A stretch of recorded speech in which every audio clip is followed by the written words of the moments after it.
तो इस वीडियो का क्रेडिट जाता है अमन चौधरी को, क्योंकि उन्होंने ही मुझे इसकी क्लिप शेयर की है। वकील AK सिंह पहुंचे हैं अपनी बहन सीमा हैदर के यहाँ पर। जी हाँ, मुंह बोली बहन सीमा हैदर, वो ही लप्पू से सचिन वाली सीमा हैदर। जब से सीमा हैदर पाकिस्तान से आई है, भाई साहब ने अपना रिश्ता काफ़ी अच्छी तरीके से निभाया है, लेकिन पता ही नहीं क्या सोचकर झंडा लेकर पहुंच गए सीमा हैदर के यहाँ पर शाम को झंडा फहराने के लिए।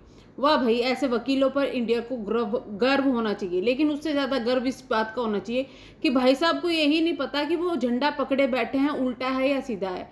जी हाँ, उसके टाइम पर जब ये वहाँ पर गए कुछ प्रेस रिपोर्टर्स को भी लेके गए थे, उस प्लस सीमा हैदर के खुद के चैनल पर भी एक लाइव चल रही थी, जिस लाइव में ये जनाब बैठे हुए थे सीमा हैदर के बराबर में, पीछे 2 इंडियन फ्लैग लगे हुए थे जो बिल्कुल सही थे, और इन जनाब ने हाथ में एक फ्लैग लिया हुआ था जो कि फ्लैग इन्होंने उल्टा पकड़ा हुआ था। लोगों को बहुत कहने के बाद में भी वो फ्लैग सीधा नहीं हुआ। भाई साहब अपनी बातों को करते रहे। ये है हमारे इंडिया के वकील।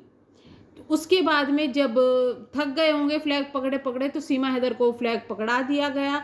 उसके बाद सीमा हैदर ने उसको कुछ देर उल्टा पकड़ा, लेकिन फिर उसको एहसास हुआ कि कुछ तो है, इधर उधर देखा और वो फिर फ्लैग को सीधा कर लिया।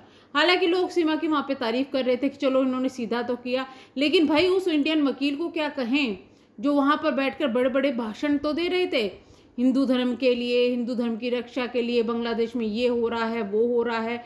इतना ही नहीं, इतने सारे जो प्रेस रिपोर्टर वहाँ पर थे वो इस चीज़ को रिकॉर्ड कर रहे थे, बट किसी ने भी एक बार भी ये नहीं कहा कि भाई झंडा उल्टा पकड़ा है इसको सीधा पकड़ लो। लेकिन वो भाई साहब लगे रहे अपने एक्सप्लेनेशन देने में। तो भाई थोड़ा सा सुधर जाओ, ये हरकतें ना करो। कंट्रोवर्सी के अलावा थोड़ी सी अकल लड़ा लिया करो। कहाँ से पैसे दे के आप लोगों ने वकालत कर ली। ऐसे में तो अगर आपने इंडियन फ्लैग का जिस तरीके से अपमान किया है ना,